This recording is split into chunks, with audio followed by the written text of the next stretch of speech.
Nguyen, and I am the host of the evening. I'm really, really excited to host this panel. I'm so excited for you guys to show out today, and we have an amazing, amazing panelist right here. I'm so excited.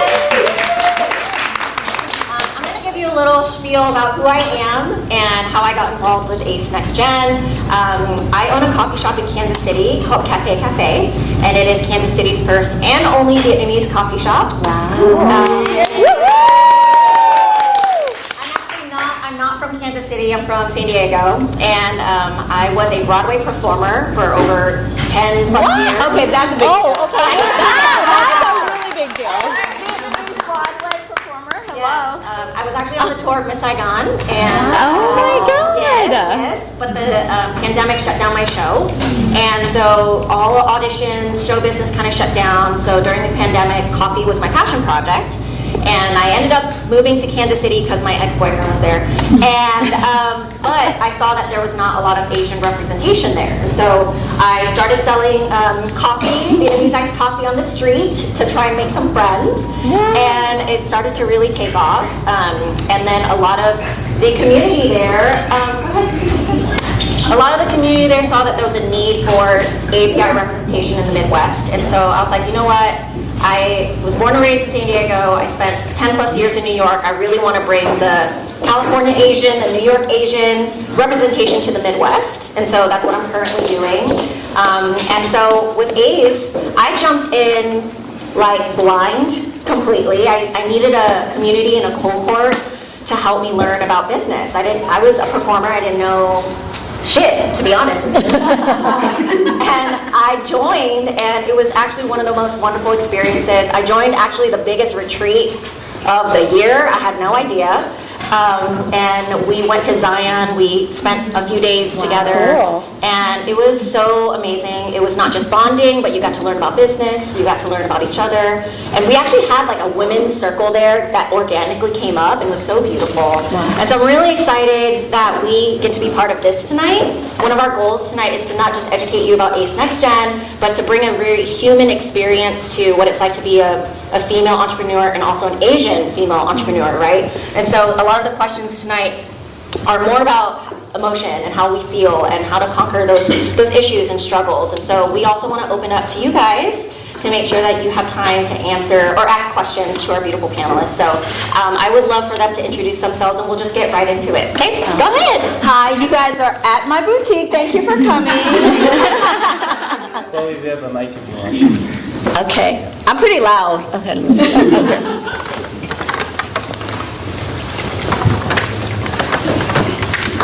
Hi. No. Is it on? Okay.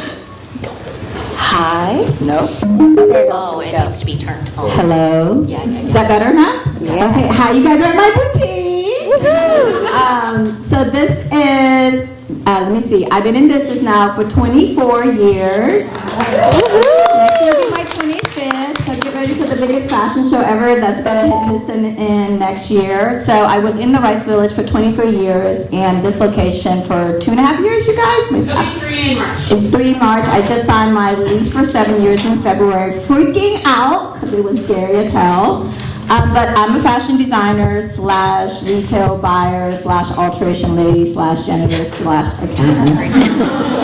media person. But I'm very, very fortunate that the community has been supportive of me, and I really do get to live my life to create beautiful clothes and help women feel beautiful. That's really the purpose of what I do. Hi everybody, I'm Sandy Nguyen. I'm co-founder of Ordinary Concepts. My partner just walked through the door. We own Ginger Kale, which is located at Herman Park in front of the zoo. We own Saigon Hustle in Garden Oaks, and right next door to Saigon Hustle is Sunday Press. We founded it in 2020 because we just found that our lives aligned and we wanted to do something together because we have 7 boys together collectively, all under the age of 9. And our whole goal was really to break the QSR industry in terms of providing healthier food through the drive-thru. We were just so sick of, Starbucks and getting cake pops for our kids, sick of getting Chick-fil-A every day, and I'm like, we love Vietnamese food. It's what I eat every day. I was like, I want to normalize Vietnamese food, and how can we do that? So we created Saigon Hustle, and then selfishly, we love coffee, so Sunday Press came about as well. Hi, I'm Andrea Tran. I am the Senior VP at NextGen Real Estate. No affiliate to the guys here, but we're still in the same industry. My partner is Julia Nguyen. She's not here today, she's on a retreat, so she couldn't be here. But we opened up NextGen in hopes of finding a way to pave the Asian American way, because women don't look like us in real estate. So when I started 18 years ago, no one looked like me, no one acted like me, no one spoke like me. So being Asian American, I wanted to pave that way because I have a daughter now. She's 18 months. So I want to have the opportunity of entrepreneurship for her. So that was one of the main reasons why we decided to open up NextGen. So there's a common thread between everyone trying to break the barriers. My first question is, what is it like to be an Asian woman in your specific industry? Because everyone has a different industry here. So. I guess I'll start first since I have the mic. Honestly, being a woman in general in my industry was tough. I mean, I was in meetings, I would be like, hey, they were like, do you want to get our coffee? Do you want to go run the copy machine? Yeah, so I'm like, yeah, sure, no problem. And then I close the door, I'm like, okay, are you guys ready to start this meeting? They're like, who are you? I'm like, I'm the one that is on here. So kind of hindsight, I named my daughter Gray because I wanted a unisex name. So when she goes into meetings, they don't know if she's a female or male. And people are like, well, every time we go to a doctor's appointment, they're like, she's a boy. But I did it on purpose because I wanted her to have the same opportunities that none of us would have, just being a female. So it is tough in this industry, especially when I do commercial real estate. I get asked all the time, oh, can I speak to your broker? I'm like, I am the broker, but okay.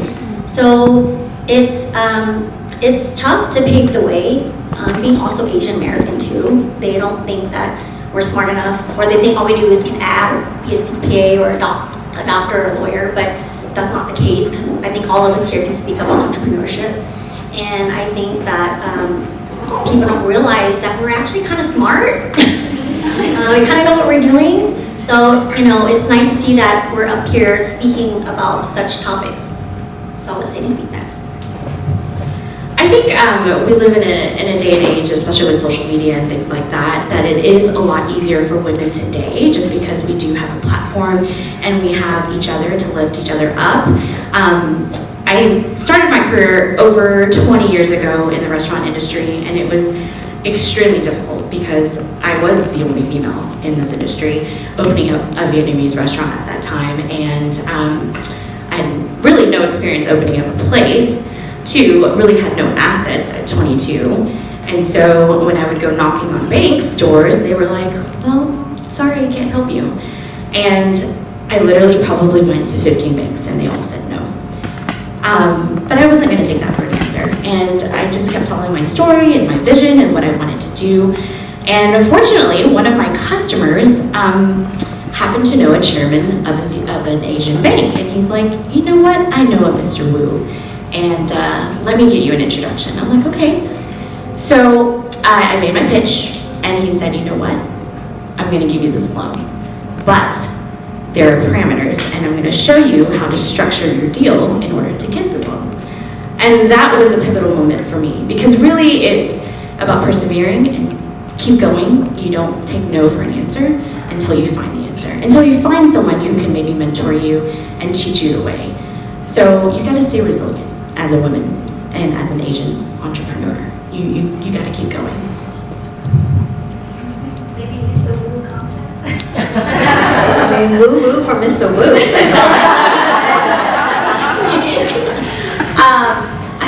I'm oldest on this panel, so I started my business almost 25 years ago, and I am as self-financed. I've never been to the bank.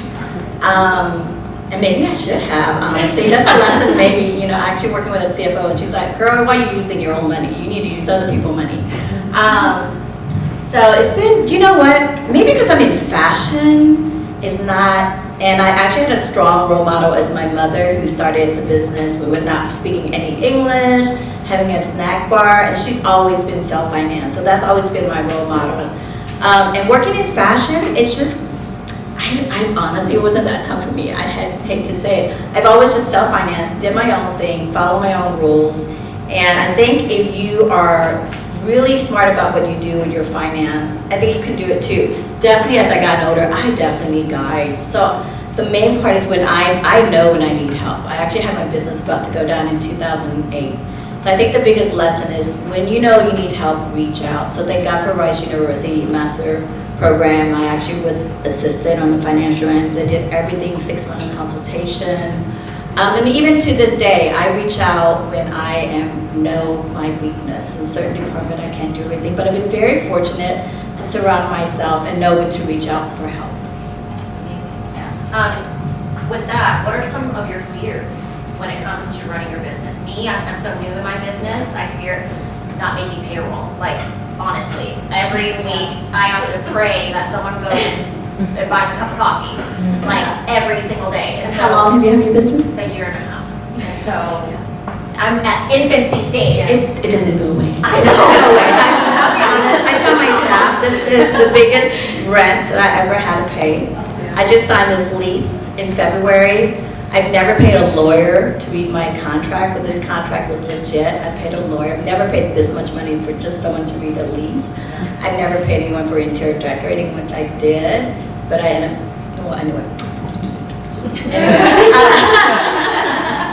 I'm doing a lot of it because I thought I needed that because I'm like, oh, I'm 23 years in business. I got to be the better version of Chloe Dow. You know, I want to be the better and more luxury version of Chloe Dow. But that fear really does not go away because the more successful you are, the more expense you have, the more growth you have to invest in. It doesn't go away, but I think if you're smart, just outreach, you know, just and you know, get help. Because now, at this stage in my business, I'm like, okay, I'm actually going to do outside financing or do things I've never done. I've literally always been self-financed. So now, and it doesn't go. I recently read something about Tillman, and Tillman Fertitta said that there's a paddle coming for your ass all the time. Oh, God. And it never goes away. So, welcome to entrepreneurship. Yes, definitely. Payables is obviously the number one biggest fear because obviously that's, you know, leads to failure if you can't pay your bills. But for me, it's also the disappointment and reputation, right? So every time someone's like, hey, I went to Sunday Press, and I'm like, ooh, how was your experience? Because I'm always like, oh, did you have a great croissant, or was the croissant off today? Or, you know, at Saigon Hustle, was, you know, the banh mi crisp enough, or was it too soggy? So that's always my biggest fear because we want to be consistent and have a great quality product, and we can't control everything. You know, we can sit here and lead and teach as much as we want, but things happen between 200 employees. It's very hard. So kind of like the Chick-fil-A model, you know, you go there all the time because you will get the same product, you'll get the same service, they won't forget. It's hard in business to be able to teach that all the time. So that is my biggest fear. I guess for me, the fear is just we're trying to expand in other cities, so just making sure that we implement the right blueprint for Houston, so that way we can expand productively in other cities and other markets. Payroll, obviously that doesn't go away. Luckily in real estate, our staff is a lot smaller. It's easier to manage, but we do have also 100 plus AD agents. So my phone is constantly ringing all the time to help them out of all kind of situations. And it's never easy. So their anxieties are your anxieties on top of having kids and your family and your day-to-day operations. So yeah, it's just something that you deal with. So typically, for many Asian women, we have a responsibility in our families, and we have a lot of pressure from our parents, and we typically don't grow up with boundaries. And how are you, as Asian women entrepreneurs, you're leaders in your businesses, how do you preserve your mental health, and how do you practice boundaries? Because I know that that's a conversation I struggle with all the time. Do you practice boundaries? Do you consciously do that? Are those conversations you have with your family or yourself or your spouse about boundaries? That's a hard one. I think in 2023 2020 with COVID and then coming out of it, I think boundaries were a really hard thing because the only way to connect was social media. And for us, at one point in the real estate market, we didn't even know we were gonna have a job, right? Because how are we gonna survive because we couldn't show homes? Although we were essential workers, what does that really entail? When it comes to boundaries, clients really don't know when to not bother you. So I think anyone here in real estate understands that pretty well. And me as a mentor and as a leader in my industry, my agents are always hitting me up. So it's always tough too to make sure that they get the help that they need so that way they can execute their contracts. Truthfully, it took a toll on me for many years until I finally said enough is enough. I need to say, okay, from 7 a.m. to 7 p.m., that's my time to work. And after that is my time for my family, my kids. But it took a lot. It took a lot. I think it's more on me than my agents or on my clients. But once you kind of set those parameters, it's a lot easier to flow with. But it's tough. It's tough to even have boundaries with your kids or your spouse, much less with yourself. So I think probably the rest can contest to that as well.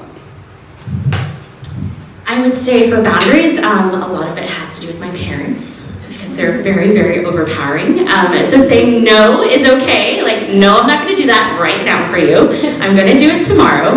My mom lives with me, so there's a lot of overstepping all the time, and so that was super, super challenging. Early on, we lived in a really small house, so we were always battling the AC.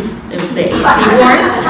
She would turn the AC up, and my husband would wake up and turn the AC down. And they would go back at it all night long, and I was like, I cannot freaking do this. This is too much. So just learning that, navigating that with kids and stuff like that was my biggest boundary of saying, no, I'm not doing this. Well, pertaining to my mom, I'm a family of 8 girls. Asian shaman. Yes, but I'm the oldest. I'm the oldest. So I'm number 6. I'm the weirdest child out of the family. So I was a cheerleader in junior high. I performed. So I'm like you. I'm pretty over the top. And my mom always wanted me to be a doctor or a lawyer, typical Asian. And then when I worked in fashion in New York, and how I went there is very not typical. I literally went there for a weekend, and then I called my mom, I'm not coming home.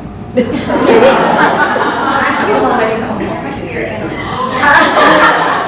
So I don't think I have a very typical story. So it's really just, I always tell the story like, your parents struggle so much to come here, just live a life that, that you have to make them proud of. You're not a doctor or lawyer. At least make do something you're super passionate about it and be good at it. They, at the end of the day, just want to see you happy and have a good life. I think at the end of the day, all that pressure to be doctor lawyers, they just want to give you security. So I broke that boundary by not being a doctor. I think to this day, she's like, you can still be a doctor. And she always thought that I worked in a sample room in a factory in New York. And I'm like, no, I supervise people. And then honestly, like family life-wise, like I elope, and but I'm like, you already had 6 daughters that got married, and that was a big deal for Asian family not to do that thing. So that really hurt her feeling. But I sat down an adult and talked to her about it. Being in business now in 23 years, I learned boundaries with my staff too. And I also cherish and say, my staff, we're actually a very small team. There's 3 at the store you met, Natalie, Alexandra, Delcia, Rika's with me too, and there's 2 at the design studio and 2 part-time. So we're a very, very small team. But I realized, and all of them with me for a long time, that my team is sacred. So whoever I bring in, either rotten will make that team messed up. So now I fire really fast. So if it doesn't work out the first week, I'm not gonna like, maybe not. I don't question it. Yeah, I'm like out. So that's the boundary that I've learned within. And also just to respect each other too. Because we're a bunch of women. We love each other, respect each other, but we also have to learn like a certain professional boundaries. So, that's pretty much it. But work-wise, no. I live and work in my design studio. There's endless, no boundary with work stop. For my mental health, I'm trying to like hit some ball, hit some physical, anything. That helps. I do boxing or tennis when I have time. That's my next question is that, entrepreneurship, you have to have this fire up your ass all the time. What helps you stay motivated? What inspires you? What do you do to keep that fire going? Well, for me, honestly, it really was a client who made me realize what I do is important. Because, fashion seems frivolous. It's just clothes we put on, but it's quite powerful. And being in business for so long, I've literally dressed girls from 12-year-old to now they're 30-something. So some client I've dressed them since they're 12. I do their prom, their wedding dresses, their maternity clothes. It's pretty emotional. But there was actually one client, Amy Hauser, and she was I always tell this story, she's a plus size client. And she came in and went in the bag, consulted me, and once she sat down and just like, hey, hi, I'm Chloe. She just burst out crying. And I was like, okay. I go, why are you emotional? She goes, I don't belong here. I feel like, fashion is for the thin girls. And I'm like, everybody's belong here. How can I help you? And I really was just kind and just being me. And so I made her wedding dress. And then on our second fitting, she's like, Chloe, I went to Lane Bryant, and they were so rude to me. I could not believe it. But since I worked with you last week, you gave me the confidence and the self-respect to call the store manager and complain. I'm like, oh, I'm like, oh my God, just by being sweet, just by being kind, you can impact someone so much and so dearly. So we did her wedding dress, and she still sends me stuff. She's like, her family, she made me an apron. And then earring. So she's out here somewhere. I think there's Amy picture up there. I hope so. But I think a client reminds you, and I had a closing party at Rice last year because it was 23 years, and we still had clients that came in and won the same thing 15 years ago, and they still shop with us. I'm like, you're still that skinny. I can't fit anything anymore. You're still that skinny. But yeah, my clients honestly reminds me that what I do is actually important, because I still to this day have clients that I still wear your dress. I still have your outfit. You made mine this. I think someone came in and it's like, you talked to my mom at a tail. I'm like, okay, I think I did. But pretend I know. But yeah, I think my clients remind me that what I do is impactful. Because we do a lot of wedding dresses now. We dress people throughout their lives, and they remember and they come back. So. Right now, our main focus is Saigon Hustle. That is our golden child. It's our concept that we want to expand the most. We are going nationwide. Last year, we won a competition amongst 250 restaurants to partner with a PE firm, and it was called the $1 Million Launch. So when we first applied, we thought we were actually going to do like this whole maybe Top Chef and go on there and cook or something like that. I was like, all right, Cassie, we're gonna go and do that. She's like, okay, I guess. And it actually ended up not being that. They were really just going around the nation trying to find the best concept that they could scale on a QSR level. And so we filled out the questionnaire. They flew the team down, and before you knew it, we were semifinalists. And so we were so excited. We ended up winning, and it wasn't just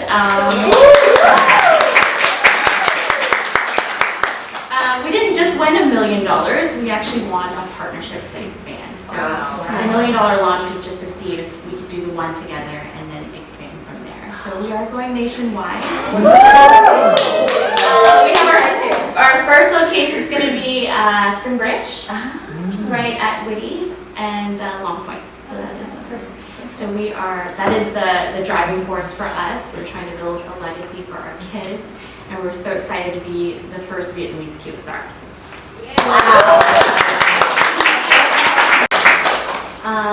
For me, I would say my driving force is I am the oldest of 4. I have 2 younger sisters. I have a daughter.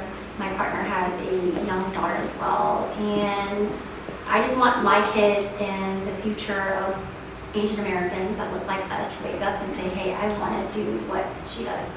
And I think that's what drives me every day, because I didn't look like me when I tried, so I want everyone else, especially if you guys have a young daughter, to wake up and be like, I want to be like her. And if I can do that for one child, then I did my job. Yes. Love it. Was there Was there anyone that was Asian or Asian American that you looked up to that was an inspiration? Mine was the yellow Power Ranger. Because, I was really into performing and TV, and that was like one of the only Vietnamese people that I ever saw on TV. And I was like, wow, yellow Power Ranger. Oh, wow. They remove their masks. Yeah, she's Vietnamese. Rest in peace. But is there anyone that, other than my mom, of course, I don't want her to be mad that I didn't. Was there anyone that influenced you to continue or be an entrepreneur? I mean, I think for my sake is that like anybody that I meet that's Asian American that has any type of influence, to me that's an inspiration. They all have a story and they impact me every single day. So I can't say just specific one because each one has a different narrative. But when I meet people every day, I like to hear your journey. How did you get there? What did you do? Because I think that makes me a better person because I want to learn from that and I want to be better because of it. So, I do. So when I came to the United States, I barely spoke English. I came when I was 8. So I went to junior high at Alding Junior High. And there was a beautiful cheerleader named Brenda Ng, and she talks like this. She was born in Texas. And I was like, what? But she was the captain of the cheerleading squad in 1980 something. So I thought, wow, here is a Chinese American, no accent, that was literally the captain of the cheerleading squad. And I'm like, okay, I can totally be her. And I then was co-captain, not captain, co-captain. I actually didn't want to be captain. So really, she really was my first inspiration. We're like, oh, if she can do it, I can do it too. So I think without seeing her, I think my journey wouldn't have been so like confident. Because here's an Asian America that was doing everything like a normal American citizen, and I just barely came in and didn't even know how to speak English. Anyone for you? I absolutely love Michelle Yeoh. I think she is killing it. I can't believe she's made so many movies, so many shows, and she finally got recognized for her work. And for her to win and go out there and be like, to all the people that said you're past your prime, it's like, screw you. That was so good. Yeah, it was so good.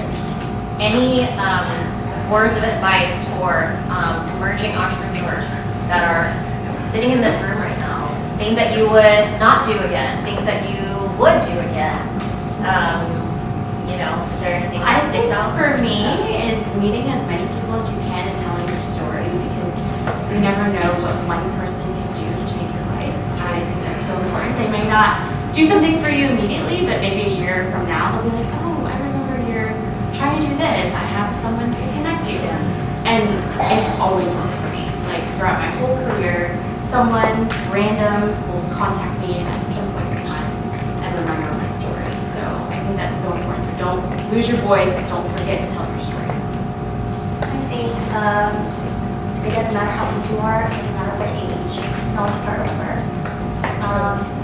People tend to forget, like I think in how we're upbringing, like obviously you're Asian, your mom's like, you gotta get married at this age, you have to go to school at this age, you have to do this at this age, but I'm about to be 40 and I'm thriving in my career now at my age, so I'm loving it. And I had no idea at 37 or 36 that I would start my career all over again, even though it was in real estate, but to start my own company. So like, you want to do it, just effing do it. Don't even like think twice about it. Don't contemplate about if you're gonna fail. If you fail, just pick up and do it again. You're gonna have it. She said you're gonna fail. You are gonna fail. I think for me, define your own level of success. Because there is a moment where you're like, oh my God, especially on social media, everybody's doing better than me. I think you have to just be okay. Because there was a moment where like, Chloe, you're gonna sell in New York City or not? You just want a project one way. Chloe, you're gonna do wholesale or not? And part of me is like, then I look at the other women and I'm like, damn, they're in Paris Fashion Week. I'm like, oh. So I think define your own success, which is very hard to do and be okay. Because I never wanted more than one store. And I had 2 stores for a minute and I actually hated it. So be okay. You know what I mean? Life is also about living. It's not always about making money also. I think as long as you have that balance, I think that's the best way. Because I can work endlessly, but I like my one location. This is at the point in my career, that's why I actually did that showroom over there, is I actually want to go back to my love of making couture, really high-end, one-of-a-kind pieces. And the AAPI collection really kind of like jumpstart that love again. I did that for Asian Society, for Rice University and Child Center and the Houston Public Library. And that collection was just like, let's do it for fun, staff. We have 2 weeks, just do whatever. We're not going to sell any of this stuff. So that it made me realize that's what I really love to do. So I think as long as you get to love what you do, and my really sad goal in life was as long as I have a decent vacation and a decent car, I'm okay. It wasn't a big old plan. It was as long as I get to do what I love, and I don't have to be rich. I'm like, you're so silly. But the goal was just have a life that is balanced and do what I love. So I hosted a different panel before, and there was a wonderful Black woman that asked me, well, whenever you pitch your coffee shop, you always say it's Asian American owned. It's first gen, Asian American, daughter of a refugee. I always say that. And she's like, does that feel weird to you sometimes to make sure that that's at the forefront of your business? And I said, no. I wear that badge super proud. There's not enough of us at all to say I'm an Asian-owned woman business. And I just want to encourage anyone that is here to wear that badge loud and proud, because it is who you are. It is part of your identity, your ecosystem. It is part of who we are. And I think what ACE does an amazing job at is amplifying the fact that we are all Asian, we're all supporting each other, we're a community, and we're trying to do it together. And so for me, I think entrepreneurship should be bold. It should be, all these women are so incredibly powerful. And I think to not be afraid goes with what she was saying about being fearless.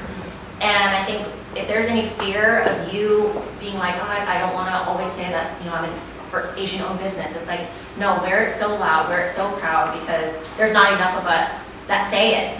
And I think, culturally we were brought up to not be loud, to not be, we're here to survive and not to thrive, and entrepreneurs are here to thrive. We want to break through barriers, right? And I think that the more that we have examples like this, and the more that other people start speaking up and being like, no, I am an Asian-owned business, thank you very much. And I just want to encourage everyone to wear that very loud and proudly. I'm going to change my bio. I've never put it in there, I'll be honest. I've never put it in there. It's part of who you are. She's still private. She's in the nurse.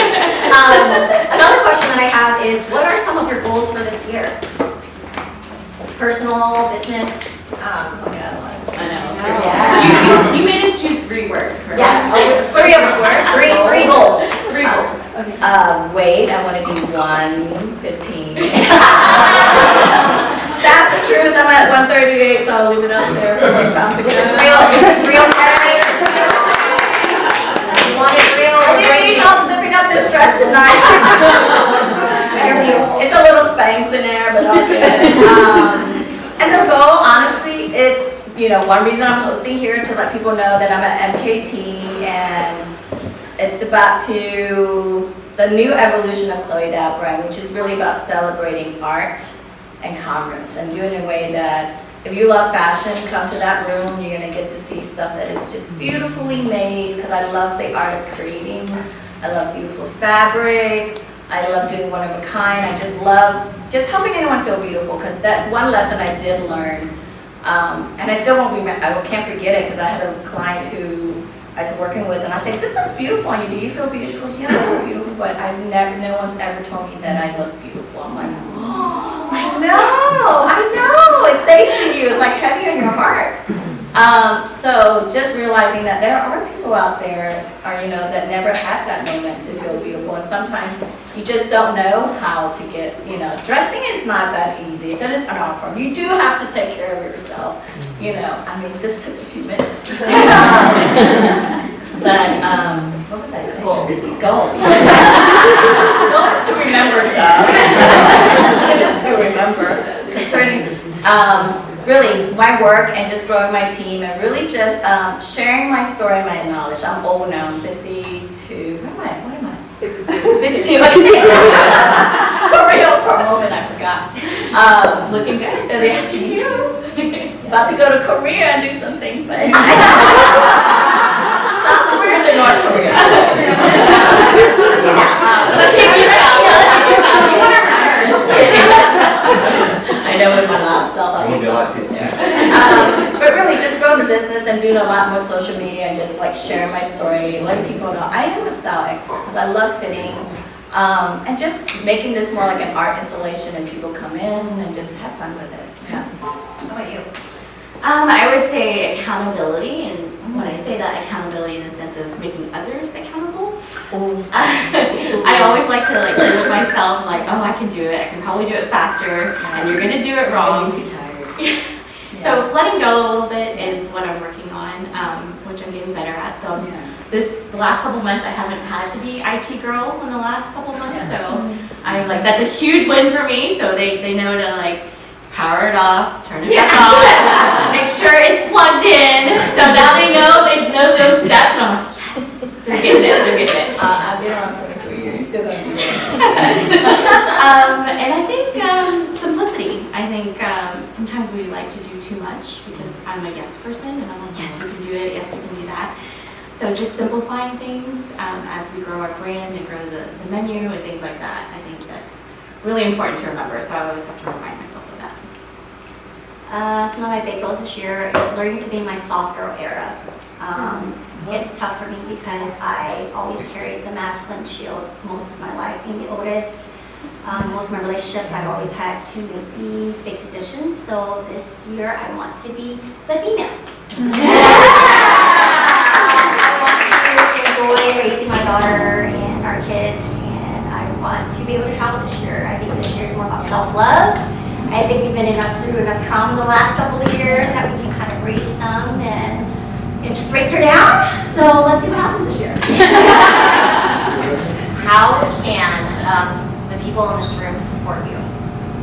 You can follow our Instagram. So NextGen is one, and then the Act Group is my team. So that would be great if you want to take a follow and kind of see our journey. I will follow you guys back. Some of my agents are here too, or past agents, and other real estate entrepreneurs are here as well. And if you need any type of real estate advice, whether you use me or not, doesn't matter. If you want to reach out, ask, please let me know how I can help you. I never want to see a person that I've met or don't know being taken advantage of. So that's my biggest thing. Like, if you need help, reach out. People probably think like we're scary because we're on social media or we're up here, but really we're just normal people just trying to thrive. So let us know how we can help you. For me, catering. If you guys have any events, everyone gotta eat, right? Birthday parties, lunches. We do it all, box lunches. We have both.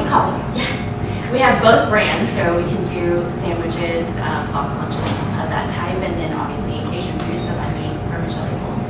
That's your food in the back. Yes, our food's in the back.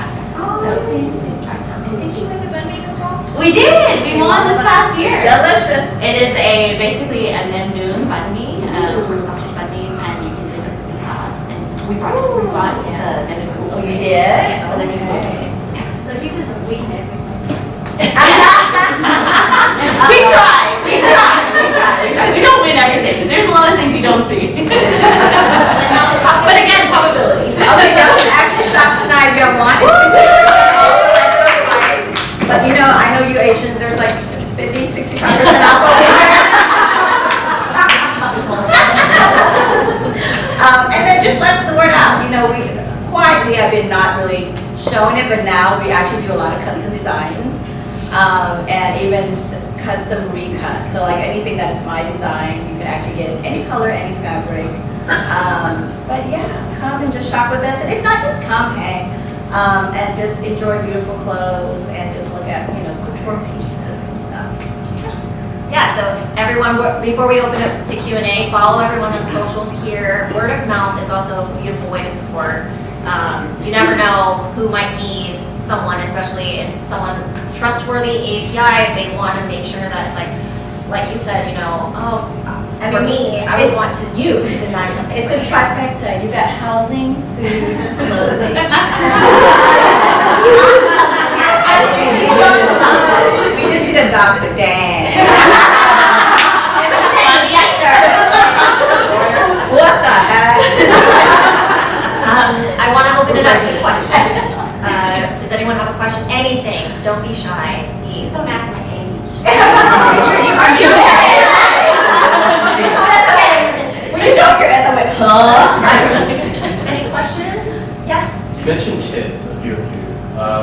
As father of a 2-year-old daughter now, how do you balance between your kids, family, business, and all of that on a constant basis? I don't have kids.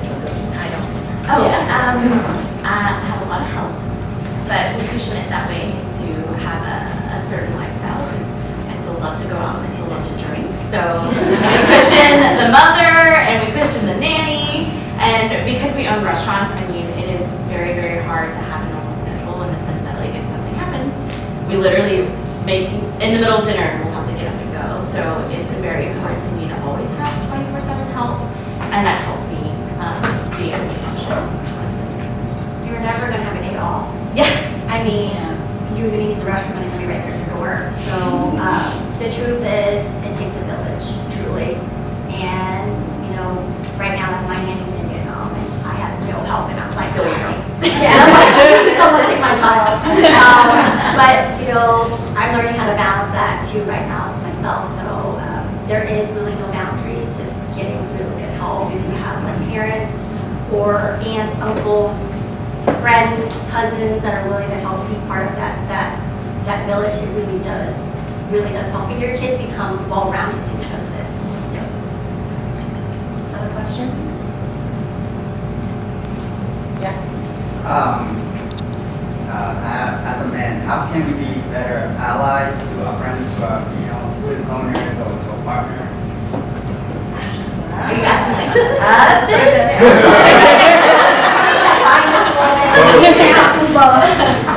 Uber us to whatever. I think just being present. Some that know me here, it's tough to find a spouse that wants to be present, that can show up for you, especially when you're driving forces like us. It'd be tough because we are a lot. We got a lot of sass, a lot of ready to kick your ass kind of situations. So being supportive and being ready to like, okay, what can I do? Even if staying home and watching kids while I'm out drinking, it's supportive. So I think being present and being supportive and saying, how can I help you, babe? What can I do? And I think that is going to be something that's going to be a key component to help you balance out that relationship. Yeah, I think understanding the chaos that we're under being a business owner. I think that's it. Understanding that sometimes we're not always going to be the loving wife. I have a lot to say on this. Okay, where do I start? I think most important is make some decisions for us. I think as a woman in this position, I make a lot of decisions. Yes, I'm too tired. Yes, so it's just kind of like if you can make the decisions. Being the male. Being the male. Yeah. My husband's always just like, what are my honeydews? And I'm like, you know what? You wouldn't have honeydews if you would just do them naturally. Okay, so don't make it like it's my fault.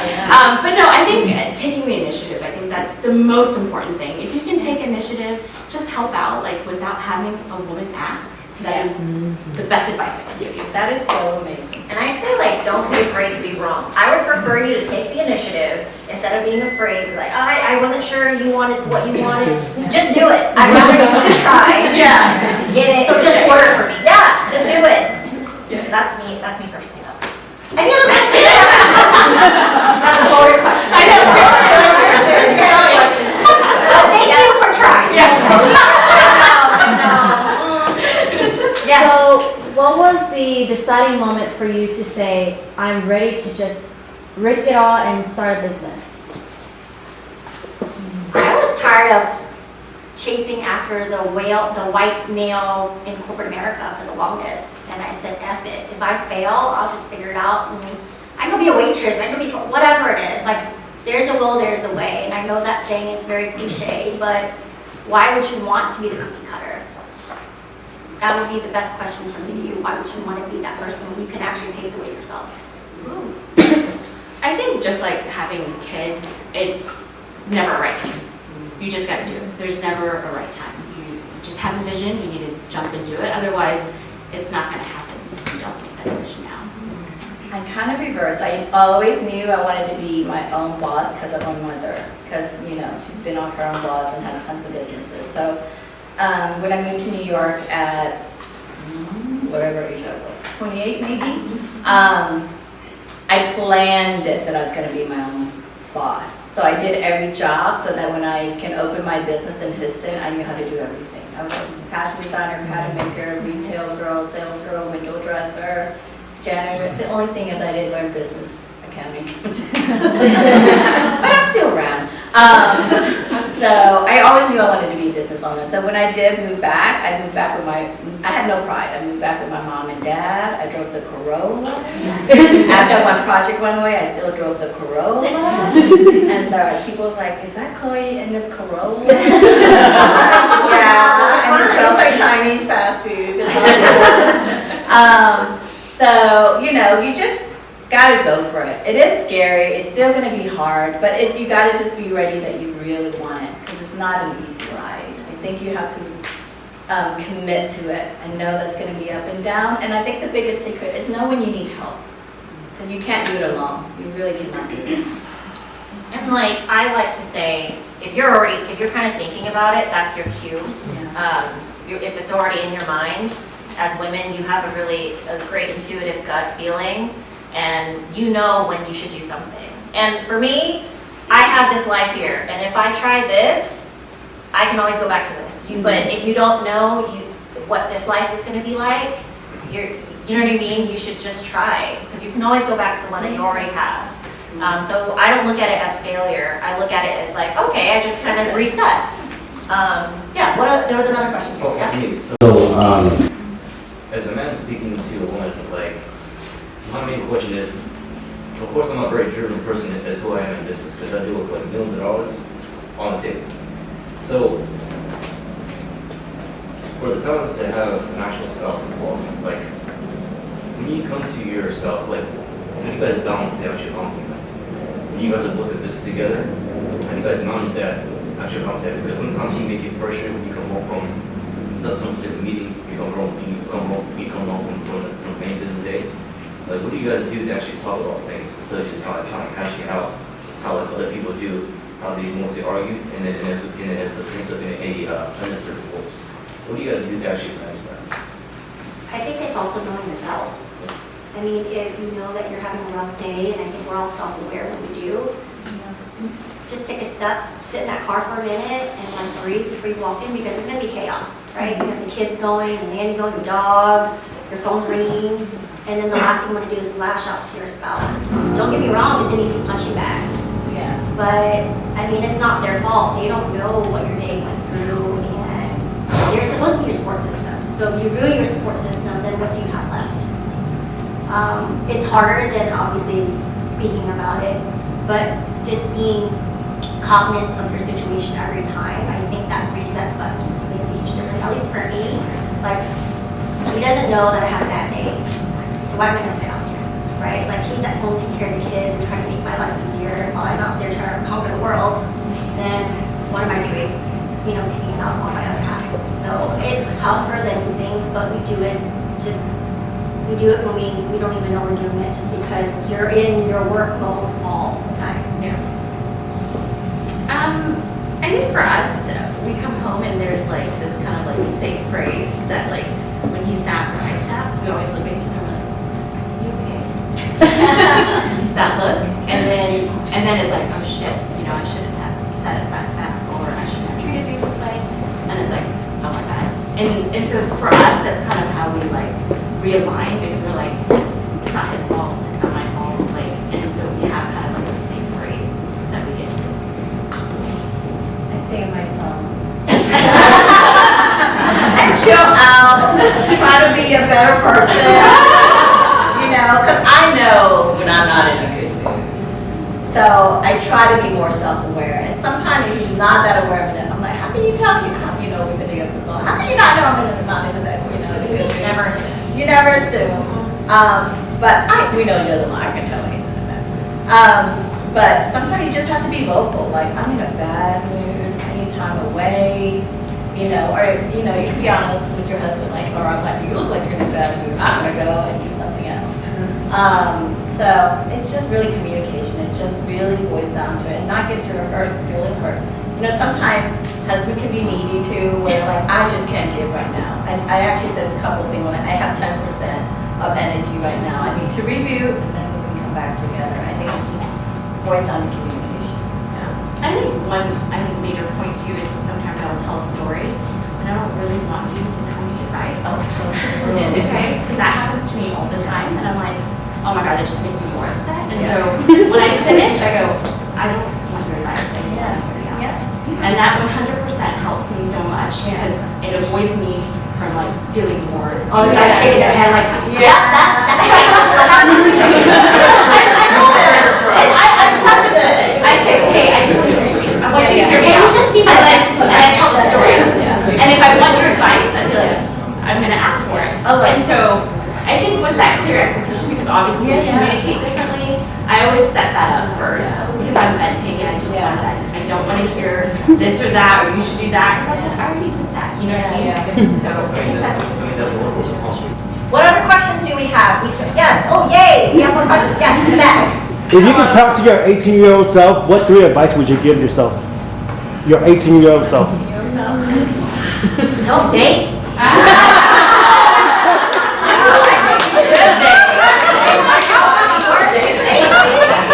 No, date. 18? No, 18 you should date. Date went crazy. Date different. Date people that you don't barely speak English with. You know, get to know people. I mean, the more people you know, the more people will help you. Sharing is caring. For me, business-wise, I really should like look at my numbers more. I mean, I look at it daily now, but you know, my mom was a small business owner. She was successful, but we never went to finance school. No, you know. So when I actually was about to go down, I'm like, oh my God! Now I look at my finance daily. I know what my sales numbers were before. That's what I would tell my 30-something self versus my 18 self. But yeah.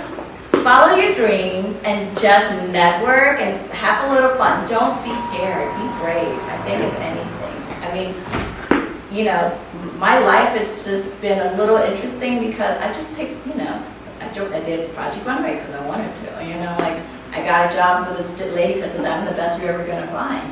So, you know, be bold, be brave because you know what? A no is not a big deal. A no is just another step, you know. I would say cutting toxic people out of your life, the sooner the better. Because it's always, you always want to like hold on to the relationship and try to make it work and think that they're going to change, but it doesn't. So I think if I could go back, I would tell myself that. If I can go back and tell my 18-year-old self, just don't be scared because what you know doesn't mean that the 50-year-old that you're speaking to doesn't know the same thing.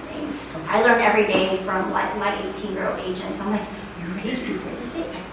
I didn't know what to do at 18. So I think like just trusting your gut at such a young age and believing yourself. I think a lot of people, they use age as a shield because they think that I'm young, I don't know what I'm doing, but you probably know more than most of your random adults in life. So I think like giving yourself more credit than you think.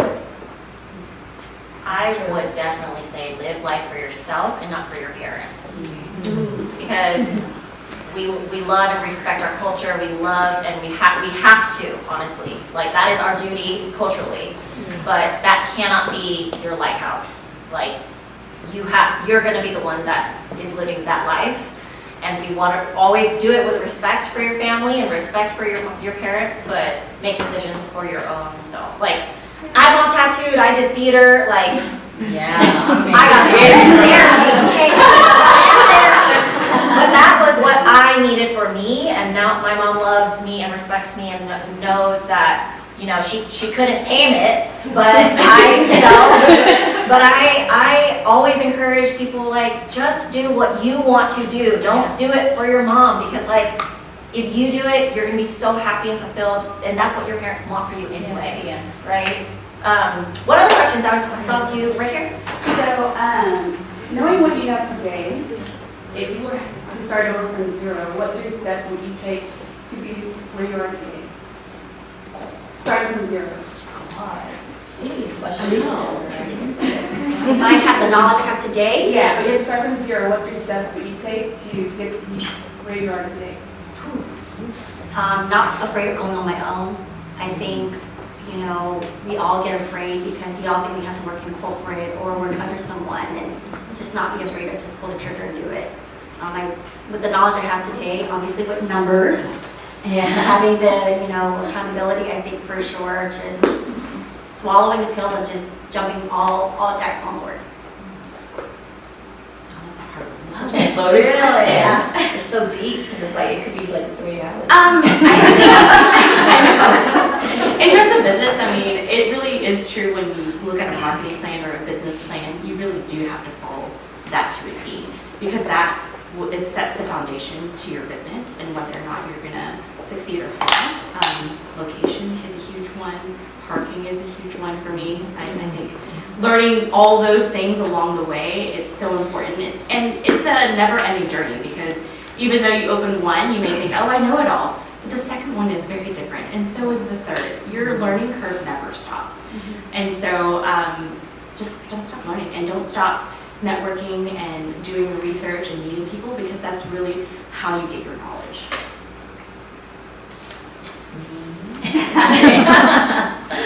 I've never had a business plan.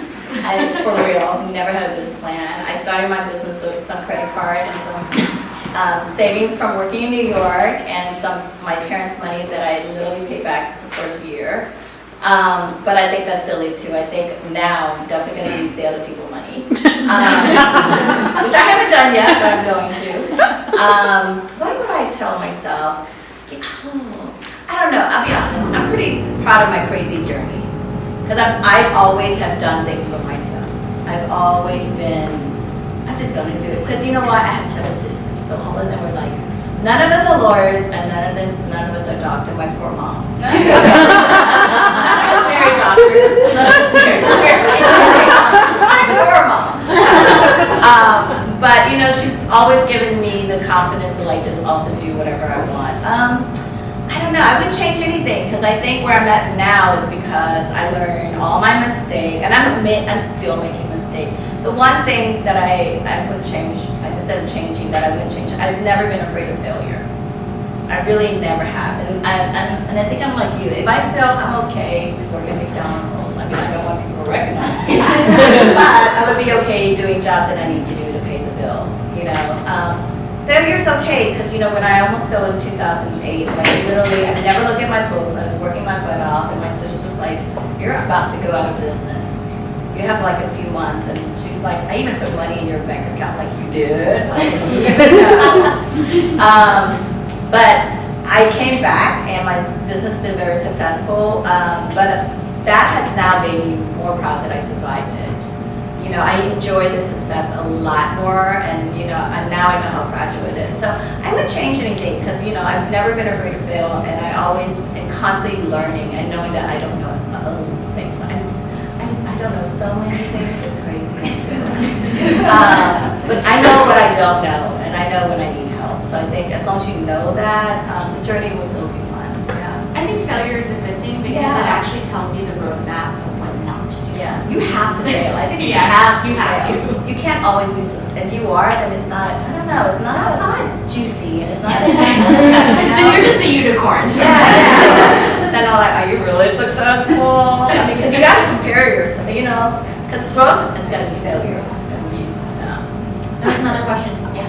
So I have a question. I'm a little bit further in my career now. We're getting to the point where I think everyone will experience this at one point, is that you have typically, white men, let's just say it, that will try to assert some type of dominance over you, that will try to make you or coerce you into a certain decision for your business, or even a negotiation, right? And what is the typical line? Because it's difficult for me. I'm 5'2", they look young, and you're typically in a boardroom full of white men. What is the typical line used to say, I got this, respect my decision, sit back down? What is the typical line that you use to bring the power back from them to yourself? I got this. Thank you, I got this. That's all. That's just keep it short and simple. There's no need, because then you're cushioning it for them. Be like, I got this, thank you. It's okay. you don't have to be super nice all the time. I'm sorry. Yeah, like yeah. some Totally people agree. need to hear a little bit of rough and toughness to be like, hey, like I got this. I'm sorry. Like you don't need to step over that. And you know, there's a lot of entrepreneurs here that are gonna try to pitch, go to different conferences, trying to, you know, get loans and money, and there's gonna be a lot of white men in those rooms. And so you just have to walk in with the confidence knowing like you do have this. And everyone starts as a human being. So it's like you do have this. So I think just saying those words is very helpful. Anyone else have any? For me, it happens a lot still to this day. And I just tell them with kindness. And when they see like my paperwork or when they actually, they're like, oh, I like being the underdog. Because they don't think anything of you, right? Like you're in a Super Bowl, you're not winning, and all of a sudden you come back, you're like, before you know they agree to you, and you're like, oh, yeah, well I got that. You're right. But remember, I was just the girl just getting your cup of water. And I think that actually the comeback for me in my experience is a lot more rewarding. And usually I get what I want for my clients. So I think just knowing what you can and cannot get away with, because I play damsel in distress sometimes. Oh my God, I didn't know that. You are so smart. And like, I play that part all the time and they love it. So in return, I'm like, yes, give her whatever she wants because she's so sweet. But I'm gonna give you with kindness. My sweet is toxic. Yeah. So that would be my advice. Sorry, babe. Other questions? I saw some hands. Yes. So I recently had a issue today with my team. I was hosting my one-on-ones, annual reviews in my team, and the feedback that I got as the leader on something like that, I don't foster a safe place for some of my employees to feel comfortable to speak their own opinions, right? And I think there's like a, like an EQ emotional aspect to this. I was wondering if you guys have any advice on how to, foster a safe space for like your team to be vocal about things or problems or things that they see. What is the age group? Do you mind me asking? The people that told me that they were from 25 to 30. So you have to probably do some research on the social skills between that age group. Because I'm a millennial, so like we're confrontational, we are very forward, but like the Gen Zers, they're not confrontational. So getting them out that shell is also number one, really hard. And number two, they're always on their phone, right? They're quick to like tell you what's going on, but they don't know how to speak themselves. So it may not be you, could also be the people that you're mentoring or speaking of that they don't know how to communicate those feelings. So for me, I have a lot of like Gen Zers, and like I sit down and I talk to them on a different level, get them out of like the office and get to know them, ask them personal questions, because it takes a lot of layers to get them to trust you. And it might be outside of your work realm, but to get to that point would be the key like success for you to connect. And I have a lot of success in that because I'm able to connect with them on a personal level. Like most places don't even ask, like, how was your day? How was your weekend?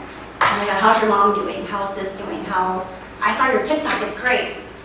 I don't know nothing about TikTok. I can't dance, but if I'm following them and like I know what's going on, for them, that's like the engagement. So you may want to like find other ways to connect with them outside of just the normal day-to-day operations. Can I follow up to that point? Sure. I think I would love to do that, and I try my best to do that. But from my understanding, you have 180 agents working under you. How do you choose and divide time between those people, your spouse, and your friends? Just depends on like what stage you are in the business, right? So like I'm no longer at a startup phase. The startup phase, I didn't sleep for 18 hours a day, like very normal, but now that I'm at a different stage in my life, I'm able to balance and create that time. So my agents know now, like, hey, I want to meet with Andrea, they're going to create like a one-on-one, like they'll reach out to me. It's also creating that like work culture in a sense. I don't know what you do for a living, but I think just creating that environment, that safe space, which you will, it just takes time, because for you to even take that feedback and want to change, that's evolving. I have something to add. My staff at my coffee shop are mainly Gen Zers. I have about 20 kids. And anonymous Google forms are amazing. A lot of the Gen Zers, they don't really want to let you know who it is, but they really want to let you know what they think. And it's true. But you, as the leader, you have to take your ego out of it and really consider what does safety mean to you and what does safety mean to them. And like, you have to then take that criticism and have thick skin and really implement the criticism that you're about to get. Because I think if I don't feel safe to say something in a workspace, it's probably because you didn't take it well and you reacted in a way that made me feel like, well, why am I going to tell you if you're not going to implement anything or any protocols? Or it's not about HQ or HR. It's about feeling validated in my feelings. And I think an anonymous Google form is going to be great in a way, but you also have to be prepared. You have to be prepared to know that that comes with a lot of harsh criticism, but that's part of the job of being a leader.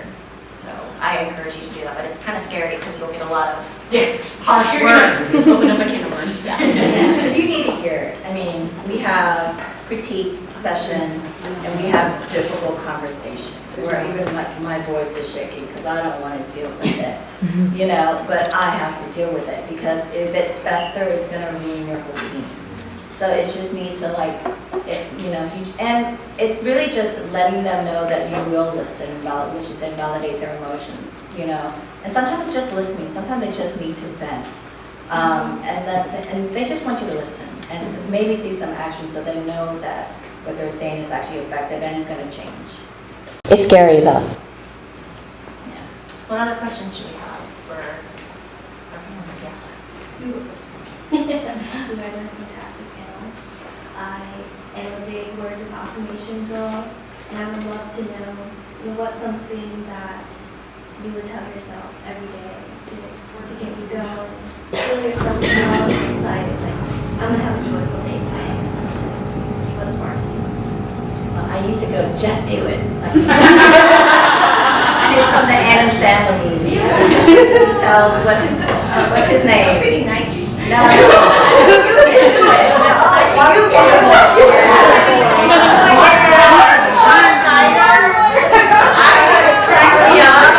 You can do it. I'm not really a words of affirmation person, but I will say in terms of just like self-care, I know this is really, really simple and maybe a little stupid, but all day long we're serving other people, whether it's kids, my parents, my husband, business. I just take the time in the morning to really do myself up. I mean, I think that's the only 15 minutes of me that I get. And so, because every day I may feel really shitty inside or like super stressed out, but we always, as a leader, you'll never see it, right? As a leader, you'll always see me with a smile, and we gotta lead. And so I take those 15 minutes really seriously in the sense that like, I'm doing me, I'm gonna look good today, and that's what I can do for myself every day. Something that I tell myself is that every day is a new day. So fail today, start tomorrow. Something that I live by every day. I struggle with guilt. So one thing I'm working on this year is like that I deserve good things. Like I always am like, oh, you have to work to earn, like it's okay. You can also deserve to have good things happen to you. I struggle with that too. Yeah. What was your question? It's not much of a question, but I think it's important for everybody that doing business, doing a startup. My personal I would like to know when was the moment that you wanted to give up, and what happened after? Ooh, is that every day? Every day. Yeah, that's yesterday. 20 years ago? Seriously, I mean, so many people depend on you that they're going to give up. It's not an option. I can't even think of it because I don't have time to think of it. It's every day you get up and you're like, 20 things on my list. And so there's just no room to give up. The minute I think about it, you can start spiraling. So I think at the end of the day, you turn to your spouse, you turn to your family, and you say, hey, all of this is enough. That's what I always think about. As much as shit happens throughout the day and how bad it gets, I always think, I've got my kids, my parents are healthy, I've got my spouse, and everything else that we have in life, it's just extra, right?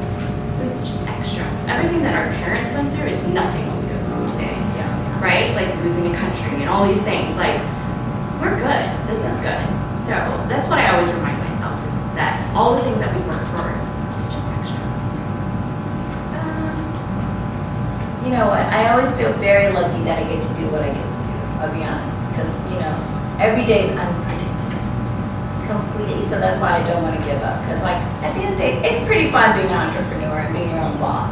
It really is. I can run around doing nothing all day, and I'm like, what the hell did I do today? But I listed. It's actually important stuff. I mean, being me is important. So but because I think you realize being your own boss is actually so sweet, because you get to make, everything you decide is your own choice. You make your own failure, you also make your own success, and that's the beauty. You get to be in control. So you don't want to give up. It's all the same sentiments that I have, you don't have room for failure, you have fun doing it, some days you have mental breakdowns. I mean, every day is a different day, and I have to remind myself sometimes, like, I'm only one person and there's only so many hours a day. Whether I'm a mom, whether I'm, a spouse, whether I'm a boss, whether I'm just a regular agent to my clients, it's just, you only get 24 hours, so make the best of it. All the time. I think about it all the time, but not in a bad way. It's just, it gets really hard. You just feel tired all the time. But if you are passionate enough, that'll give you enough drive. I actually want to answer that question. So I did get off a couple months ago. I had a book shop for 6 years, and I closed it down permanently. But I have started to think, reframing that mindset. I didn't actually give up. We talk about failures every day, small failures, large failures. So it's just it didn't, there's a point where you don't want to think about it as giving up. It's actually, if I stop what I'm doing now, and there's so much resistance, external resistance to what I'm doing, it was street construction, lots of things that got the sales down. But if there's this much resistance, why am I trying, putting in so much effort for something that is not really rewarding for me at the end of the day? So for me, it wasn't quite giving up. It was reframing my life, resetting my life, making a better decision for myself. So technically, other people see it as giving up, but I don't. I think myself as just the way that you see it. Moving on. Another small failure in my life that I can do something else afterwards. Just another word for So we have a little bit of time left for about 1 or 2 questions before we wrap up. Do we have any more questions for our panel here? I saw 2 hands. No? Yeah? Okay, so we have, wait, I think he has one. Yes. If you're granted 3 wishes, what wish would that be? To make the world a better place, or to make the Asian community better? To improve the Asian community, or to improve the world? One of it. I was kind of selfish in my head.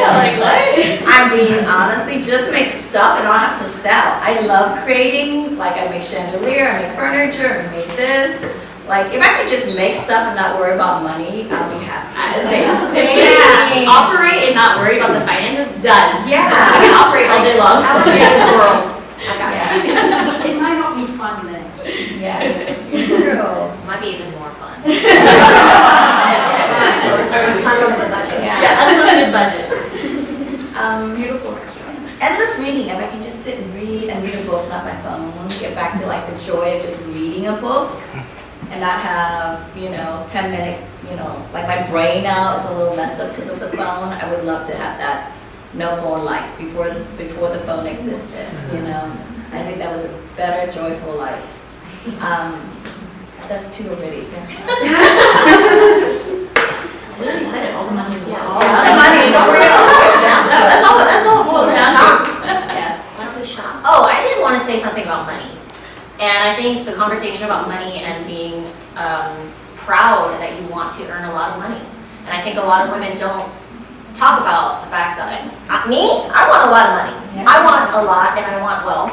And I think women should be proud and to say that about it, because that's not a conversation we have, especially like women in that entrepreneurial space. We don't talk about what it's like to actually be powerful and hold the confidence to be like, yeah, that is, there's no shame in wanting that for your life as well. You can want a family, but you can also want wealth and success for yourself. 100% true. So, You're not working for free. Last question before we wrap up. No comments? Anything? So I know someone wanted to say something. Yeah. Oh, yes. Okay. Well, let's give a hand for the ladies.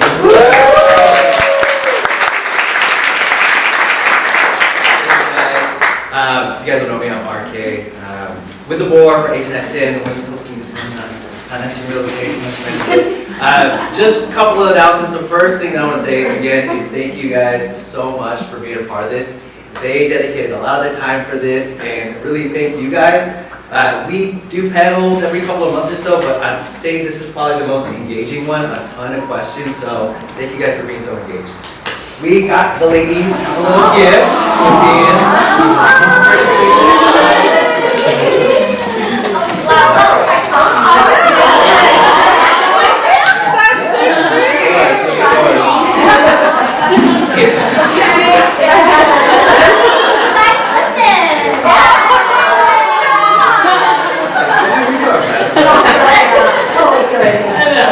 So last couple announcements, there's a QR code right here. We've got a couple of events coming up, so of course we do panels like this every couple of months or so. And the next event that we actually have is going to be one of our member exclusive events, and that's what we call EDC, or Entrepreneur Dinner Club, so show of hands. Because y'all like to eat? Y'all like to eat out? Yes.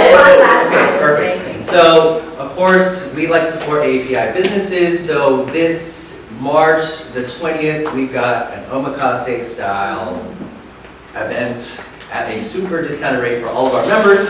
And Chloe's been to one of our events, really good. And so it's essentially like this, but more of an intimate setting. We get to meet with the owners and have it on the backdrop of everything that we all love, which is food, which I think is, you mentioned love languages. Food is like another Asian love language. So that's what we like to do. If you guys are interested in membership, that's on the QR code right there. There's a ton of other stuff. We've got everyone's emails, so I'll make sure that you guys share all your socials, so we'll make sure that that's on all the follow-up emails if you guys want to follow them, and as well as any other events. So that's about it, y'all. I think you can stick around here. Stick around here before we get up.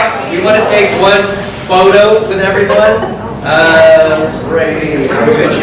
How much is a membership? Yes. How much is a membership? $150 for a year. It also comes with, Barbara with Asian Chambers right here. It also comes with a partnership with Asian Chamber. Yes. And there's a ton of other stuff. So just check out the QR code, $150. I'm not going to work through all the details. If you guys like this event, pretty much a lot of our other events. Join is cool.